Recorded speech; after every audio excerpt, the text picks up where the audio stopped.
السلام علیکم جی۔ وعلیکم السلام ہمارا ورحمۃ اللہ۔ جی صحیح بخاری شریف کی حدیث ہے 3718 کہ جناب زبیر بن عوام رضی اللہ تعالیٰ عنہ، حضرت طلحہ رضی اللہ عنہ، ان دونوں کی شہادت حضرت علی رضی اللہ عنہ کے زمانے میں ہوا۔ تو ان کا ایک سوال تھا یہ کہ اس کے ذمہ دار حضرت علی نے یعنی اس کے قصاص کا بدلہ کیوں نہیں لیا؟ سوال یہ تھا کہ زبیر رضی اللہ عنہ، بلکہ میں تو آپ کو کہوں گا کہ جناب زبیر کے بجائے آپ رضی اللہ عنہ بولیں تو یہ زیادہ بہتر ہے، صحابی ہے نا، رضی اللہ عنہ۔ جی جی صحابہ کا جب نام لیں تو رضی اللہ عنہ بولیں، اور اس میں کوئی شک نہیں کہ وہ جنتی ہیں، مبشر بالجنہ ہے، اور جو ٹاپ 10 صحابہ ہیں جن کو جنت کی بشارت دی گئی ہے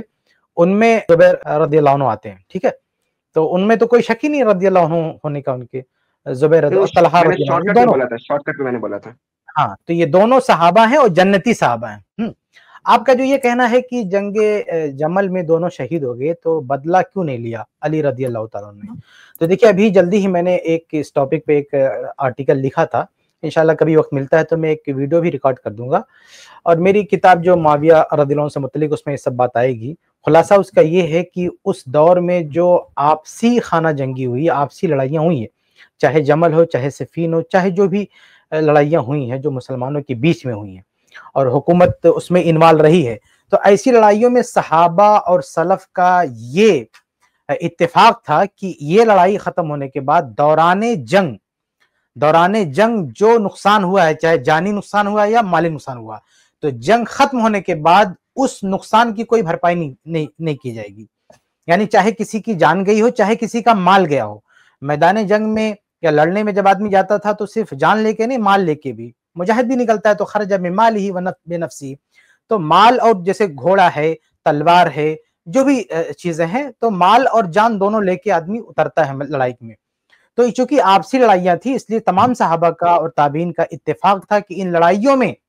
جو شہادتیں ہو رہی ہیں ان پر کوئی قصاص اور کوئی بدلہ نہیں ہوگا۔ اسی لیے آپ دیکھیں گے جمل میں جو صحابہ شہید ہوئے، جنگ ختم ہوئی تو سارا معاملہ ختم، نہ جان کا بدلہ آپ مانگ سکتے ہیں، نہ مال کا مال سکتے ہیں۔ مال کے بارے میں بس اتنا ایکسیپشن تھا کہ اگر کوئی خاص مال کسی کے پاس نکل گیا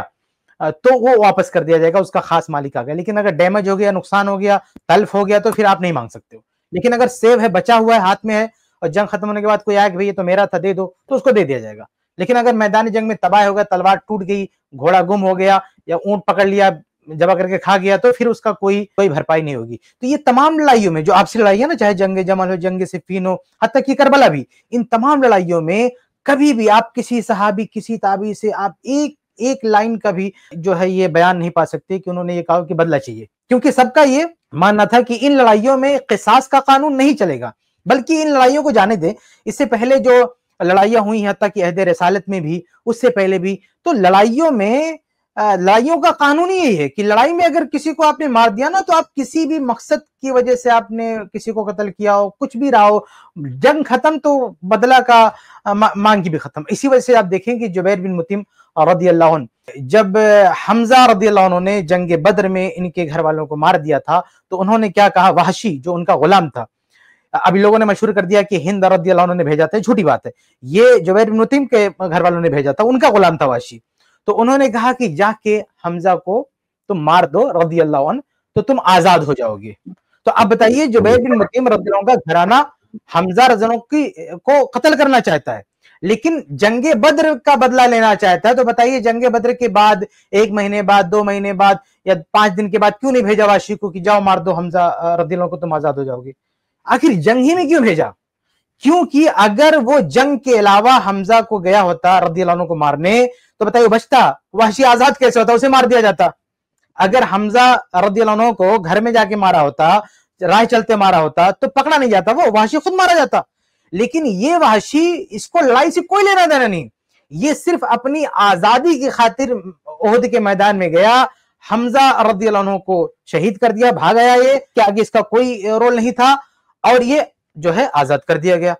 آپ سوچے بچ کیسے گیا؟ یہ اس لیے بچ گیا کیونکہ اس نے یہ واردات جنگ میں انجام دی تھی۔ اس نے اگر یہ جنگ سے باہر مارا ہوتا تو بچتا، اس کی بوٹیاں نوٹ ڈالتے، لیکن چونکہ جنگ میں مارا اس لیے بچ گیا۔ تو بھائی جنگ کا قانون یہ ہوتا ہے کہ جب تک جنگ چل رہی ہے، جنگ بند تو اس کے بعد کوئی بدلہ نہیں، نہ مالی نقصان کا نہ جانی نقصان کا، اس کے بعد کوئی بدلہ نہیں، یہ تو پہلے بھی چلا رہا تھا۔ تو ایسے جو سلف میں جو آپسی لڑائیاں ہوئی اس میں یہی باقاعدہ دستور تھا، اور یہ میں ایسے نہیں کہہ رہا ہوں، سعید ابن المسیب رحمہ اللہ کی ان کا قول صحیح سند کے ساتھ مصنف عبد الرزاق میں موجود ہے، وہ کہہ رہے ہیں کہ یہ جو لڑائیاں ہوئی ہیں اس میں چاہے جانی نقصان ہوا چاہے مالی نقصان ہوا، امام زہری رحمہ اللہ کا بھی یہ قول ہے، امام شافعی رحمہ اللہ نے اپنی سند سے نقل کیا، اور مصنف عبد الرزاق وغیرہ میں بھی ہے۔ تو کئی سلف میں سے کئی اسلاف کے باقاعدہ یہ بیان ہے، ان کے صراحت موجود ہے کہ ان جنگوں میں جو کچھ نقصان ہوا ہے اس کی کوئی بھرپائی نہیں ہوگی۔ تو یہ آپ کے پہلے سوال کا جواب تھا کہ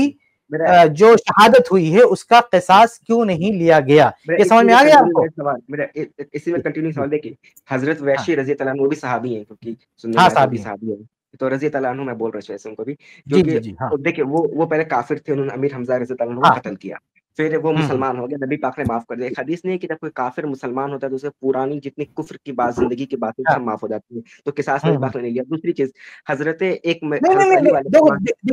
دیکھیے مسئلہ یہ ہے نا کہ جان مارنے میں اس ٹائم پہ میں نے جو مثال دیا نا وحشی، اس وقت ظاہر سی بات ہے کہ ایسا تھوڑی کہ میدان جنگ ہی مسلمان ہو گیا، تو بعد میں مسلمان ہو نا، لیکن اس پر کوئی قصاص کا معاملہ نہیں چلتا ہے، مسلمان ہی ہو، یعنی مسلمان ہو کے بھی اگر کوئی جنگ میں کسی کو شہید کرتا ہے تو جنگ ختم ہونے کے بعد قصاص کا کوئی قانون نہیں چلتا ہے، نہ جنگ جمل میں، نہ صفین میں، نہ جنگ نہروان میں، کہیں پہ بھی جو لڑائیاں ہوں گے نا میدان میں اتر گئے تو اب وہاں پہ کوئی بھی کسی کو مار سکتا ہے، کوئی بھی بچ سکتا ہے، حتیٰ کہ کوئی غیر متعلق شخص چلا گیا نا کسی اور وجہ سے، وہ اگر مارا گیا تو اس کا بھی کوئی مقدمہ نہیں چلتا۔ بصرہ کے قاضی چلے گئے تھے جنگ جمل میں، ان کا مقصد سمجھانا، لڑنے گئے نہیں تھے، لیکن وہ بھی وہاں پہ قتل کر دیے گئے، کوئی مقدمہ نہیں چلا، اتنے بڑے آدمی، قاضی آدمی اتنے بڑے آدمی کو شہید کر دیا گیا۔ تو بھائی یہ کوئی قانون، کوئی لا نہیں تھا، لیکن عثمان بن عفان رضی اللہ عنہ کا جو معاملہ ہے نا کہ ہم کیوں کہتے ہیں کہ ان کا قصاص، اس لیے کہ عثمان بن عفان کسی لڑائی میں نہیں اترے تھے، کسی جنگ پہ نہیں گئے تھے، وہ تو اپنے گھر میں تھے، وہ تو اپنے گھر میں تھے، اب جو حالت امن میں تھے ان کو جا کے لوگوں نے گھر میں داخل ہو کے ان کو شہید کر دیا، تو یہاں تو قصاص مانگا جائے گا نا، تو صحابہ کرام حق بجانے تھے۔ میرا ایک سوال ہے کہ مطلب اور وہ معاملہ بھی نہیں ہے، دیکھیے قصاص میں اگر کوئی کافر کسی مسلمان کو قتل کر دے اور اس کے بعد وہ اسلام لے آئے تو اس کا اللہ تعالیٰ کے گناہ معاف ہو جائے گا، جو دنیا کا حق ہے نا قصاص وہ معاف نہیں ہوگا۔ یہ ایسے ہی ہے جیسے کوئی آدمی چوری کر لے اور اس کے بعد اسلام لے آئے تو اس کو چوری کا گناہ نہیں ملے گا، اس کا یہ مطلب نہیں کہ وہ مال واپس نہیں کرے گا، تو جو معاف کرنے والی بات ہے کہ اللہ تعالیٰ کے یہاں اس کی پکڑ نہیں ہوگی۔ باقی دنیا میں فقہا کا اس پر اختلاف ہے، لیکن صحیح قول یہی ہے کہ اگر ایک کافر مسلمان کو قتل کرنے کے بعد اسلام لے آتا ہے تو اس کا گناہ تو معاف ہو جائے گا، لیکن اس کو قصاص میں قتل کیا جائے گا، ورنہ تو کوئی بھی کافر مسلمان کو قتل کر کے بولے میں اسلام لے آیا ہوں، کوئی بھی کسی کو مار دے بولے میں اسلام قبول کرتا ہوں، ہاں پھر تو کوئی مسئلہ نہیں رہ جائے گا۔ حضرت علی حضرت معاویہ کا جنگ ہوا دونوں حضرات کا، میرا اس پہ یہ سوال ہے کہ جناب حضرت عثمان رضی اللہ عنہ کے قصاص کے اوپر ہوا نا، عثمان رضی اللہ عنہ کے تو حضرت معاویہ ایک طرف لوگ بولتے حق کے وہ دور تھے، حضرت علی حق کے قریب تھے، جو مطلب کہ ان کا سوال ہے میرا، کوئی میں صحابی کو پوچھ کہ حضرت علی مطلب حضرت محمد بن ابی بکر ان لوگوں کو بچا رہے تھے، جو بھی قتل کیا تھا جنہوں نے ان کو، عمر بن، اور حضرت معاویہ بدلہ قصاص کا لے رہے تھے، تو حق کے قریب وہ کیسے جو بچا رہے ہیں؟ ہم یہ نہیں کہیں گے کہ علی رضی اللہ عنہ بچا رہے تھے، تو ہم نہیں بول سکتے کہ علی رضی اللہ عنہ بچا رہے تھے، پر نظر تو یہی آ رہا ہے مطلب نہیں ان کی حکومت جو ہے پوری طرح سے قائم نہیں ہوئی اور پورا سپورٹ ان کے پاس نہیں تھا، بلکہ وہ تو مارنا چاہتے تھے بھائی، وہ تو اب مالک اشتر جو سب سے بڑا بدماش تھا، مصنف ابن ابی شیبہ کی صحیح روایت ہے، انہوں نے ارادہ کیا کہ لاؤ اس کو قتل کروا دیتے ہیں، لیکن وہ حالات ایسے نہیں دکھائی دیے، تو یہ ہم نہیں کہہ سکتے کہ وہ بچانا چاہتے تھے، بس یہ ہے کہ وہ ایکشن نہیں لے پا رہے تھے، وہ اس وقت کے حالات تھے، لیکن جو ہے اس بات پر کہ قاتلین عثمان کو سزا ملنی چاہیے، اس بات پر علی رضی اللہ عنہ، معاویہ رضی اللہ عنہ، تمام صحابہ کا اتفاق تھا، میرے معلومات کے تک کسی کا کوئی اختلاف ہی نہیں ہے، اختلاف صرف اس وقت اس بات پہ تھا کہ کب، پھر انہوں نے اس کو اپنے فوج میں کیوں رکھا؟ نہیں اختلاف صرف اس بات پہ تھا کہ کب قصاص لیا جائے، لیکن اس پہ تو کسی کا اختلاف نہیں صحابہ کا کہ یہ لوگ جو ہے مجرم ہیں، ان کا قتل ہونا چاہیے، اس پہ کسی کا اختلاف نہیں تھا، باقی اس وقت کی ان کی مجبوریاں تھی، سیاسی مجبوریاں تھی، انہوں نے رکھا اس میں، ہم اس پہ جو ہے کوئی فتویٰ نہیں کر سکتے۔ حضرت علی کے خلاف تو امت کا اجماع ہو گیا تھا کیا بعد میں؟ اجماع نہیں ہوا تھا، لیکن وہ خلافت کے حقدار ہیں، خلیفہ راشد ہیں، اس پر سب کا اتفاق تھا، یعنی وہ خلیفہ سب کا، صرف بیعت نہیں ہو رہی تھی، باقی ان کے خلیفہ بحیثیت، آپ یہ کہہ سکتے ہیں نا کہ اختلاف بیعت پر ہوا تھا کہ ہم بیعت نہیں کریں گے، باقی بحیثیت خلیفہ تو سب کا اتفاق تھا کہ وہ خلیفہ ہیں، خلیفہ کی اہلیت رکھتے ہیں، ان سے زیادہ کوئی مستحق نہیں ہے، اس پہ سب کا اتفاق تھا، یعنی اس اعتبار سے کہیں گے تو ان کی خلافت متفق ہے، خلفائے راشد کی بات کر رہا تھا۔ ہاں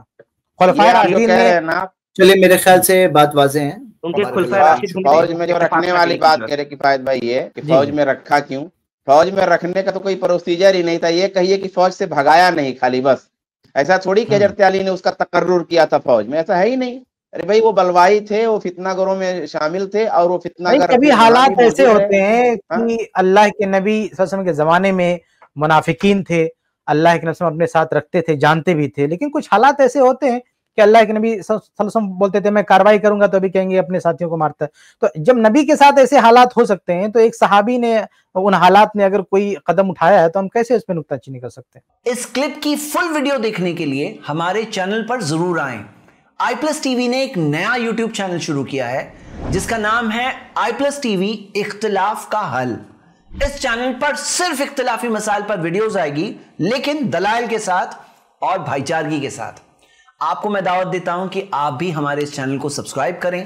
ہماری ویڈیوز کو شیئر کریں اور نوٹیفیکیشن آئیکن کو آل سلیکٹ کریں تاکہ آپ کو ہماری ویڈیوز کا نوٹیفیکیشن مل سکے. جزاک اللہ خیر, والسلام علیکم ورحمۃ اللہ.